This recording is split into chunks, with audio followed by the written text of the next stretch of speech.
Chapter 21, Healing Ourselves and Our World. With our attention constantly on things that will give us pleasure, we can easily forget that we are enough. We can also lose sight of the fact that as we take more and more from the world outside of us, we actually feel as though we have less and less. In this state of mind, our present belongings are never good enough and perhaps never fully enjoyed. We can also have difficulty finding contentment in our lives, especially when we're dealing with uncomfortable feelings or situations that aggravate us. As a result, we might long for a time when we'll have no problems, when life will be easy. And of course, when we compare our current life with its inherent and perfectly natural struggles and setbacks to some imagined life of perfection and ease, somewhere in the hopefully not too distant future, we can naturally feel even more dissatisfied. We can begin to regret any difficulties we may be facing and long for a future that might never arrive. When we start to view our challenges as a way to grow in self-awareness and wisdom, however, we can begin to see our lives in a different light. The constant ups and downs that we experience can be seen as they truly are, the ebb and flow of life helping us progress on our spiritual journey. We are constantly looking for ways to feel good. We resent life's struggles and our own limitations and are always trying to attain objects and experiences that will allow us to feel more pleasure. We are ruled by our minds and as a result are never satisfied. We can easily find ourselves becoming bored with our lives and the things in it, although in reality, it is not our environment which is boring. We often feel bored because we're failing to be enthralled by the beauty of the moment, by the mystery of even the smallest forms of creation. For example, are we able to stop and revel in the beauty of an ant on our picnic blanket, or do we hurriedly brush it away, fearful of anything that might not fit into our picture of perfection? As we begin viewing our lives with greater awareness, however, we will start to better understand the insatiability of our desires and the futility of our constant striving to have and be more. We are constantly trying to make our lives more perfect, all the while failing to recognize the unfathomable perfection that they already are.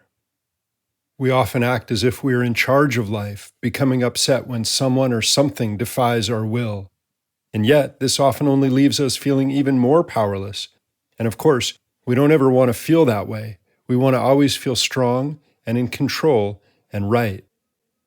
We lose sight every day of the beauty that surrounds us and the mystery that fills us. We often act as if we are adrift on an ocean of discontent, desperately clinging to whatever we can find that might give us pleasure or satisfaction. We avoid our fears and weaknesses and constantly run from them toward things outside of us, always living as though we need more than we already have, than we already are. As we begin accepting our smallness and our weakness, however, we can start to realize how limitless we truly are. As we begin letting go of our need for control and pleasure, we can start to see that we are, in fact, already okay. We can begin to understand how the act of accepting ourselves in every moment can free us from the need to look beyond ourselves for fulfillment. And we will find, perhaps, simply by accepting and learning from all of our fears and desires, that we are more whole and more important than we ever thought possible. As we understand this, we can begin giving to ourselves instead of taking from others. We can start planting seeds of compassion within ourselves, instead of constantly engaging in a desperate search for outer fulfillment. We can also begin to see how our need to grab onto pleasurable experiences that make us feel alive diminishes in direct proportion to our ability to accept whatever we're experiencing in any moment. As we begin bringing a greater awareness to our fears and desires, we can start seeing our lives as an opportunity to grow in wisdom. Instead of spending our time constantly taking from the world to cover up our uncomfortable emotions, we can begin embracing them and learning from them. As we continue doing this, we'll start to realize that life is supporting us in every way on our path to wholeness. As we surrender our will to the hands of a greater power, we will in turn become empowered. Instead of constantly running from ourselves in a never-ending pursuit of stimulating experiences, we can begin allowing everything to be exactly as it is. And from this place of clarity and acceptance, we can learn to listen to our own heart and bravely follow it into action. We can begin improving our lives and our world by spreading love and presence. We can start to understand on ever deeper levels that we're not only enough, but are tremendously powerful and capable of creating a life that is rich and fulfilling. We can learn to work in harmony with nature and slowly stop acting like the world is our playground, as if we are superior to every other creature on this planet. As we do this, our long-wounded inner children will learn to heal and play in peace, and we will begin to accept our roles as custodians for this world instead of always needing to be customers. We can also, through our brave investigations into our own actions and behaviors, learn to see them in others. As we do this, a compassion will be bred that will enlighten the world. The constant threat of conflict that exists will eventually be transformed into an environment of acceptance and harmony. Yet perhaps we might think that this is an untouchable reality, one in which all humans are free, fed, and equal, and working together to create a world of peace. We can have difficulty imagining a world without borders or violence, a world where all men and women are brothers and sisters in the same family. We have for so long led ourselves astray with our disparate beliefs that we have lost sight of the fact that we are all the same, perhaps of different cultures and nationalities, but the same nonetheless. We constantly judge each other on everything from our clothing to our political viewpoints and seem to feel justified in doing this simply because someone happens to be different from us. Yet, is this really any different than how we treat everything in our world? Aren't we just as quick to judge food or vacation spots as we are to judge people based on their nationality or appearance? We're so quick to build walls and to defend them with our self-righteousness. We lose sight of the fact that we're all human beings and refuse, out of our own fear and insecurity, to accept those who are different from us. We often look down on those who don't measure up to our self-imposed standards, and in the process, slowly lose the desire to connect with them and accept them for who they truly are.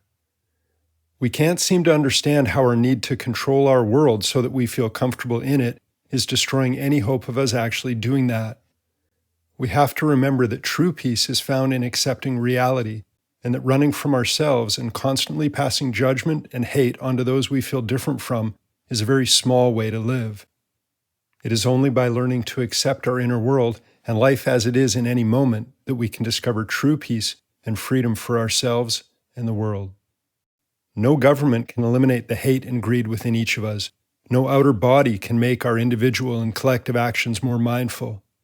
The ability to realize our true potential can never be defined by a political agenda. We can never find true peace and understanding by simply enacting laws and regulations. To heal ourselves requires great strength, patience, and perseverance. To heal our world takes great individual healing. The only way that our world will ever be at peace, with everyone happy and fulfilled, is if each of us, as individuals, begins taking responsibility for ourselves. Yet, how can we ever possibly hope to do this if we ourselves are not healed? How can we expect others to stop killing and hating when we kill ourselves every day by abandoning those parts of us that we deem undesirable and hating those things that disturb us? We run from our uncomfortable emotions at every turn and then criticize others for their selfish ways. Are we not just as selfish for needing to satisfy our lack of inner acceptance by constantly grasping at pleasures from the world around us? The only way that we will ever heal ourselves is if we can own our feelings without running from them or acting them out. And if we can learn to sit with ourselves without fighting the reality of our inner experience, we may be able to one day sit with our enemies instead of fighting them. We have to understand the importance of this. This is the only way to freedom and peace for each of us and our world. It is up to each of us to free ourselves from the constant need to take from the world in order to fill ourselves up because we mistakenly think that we are not enough.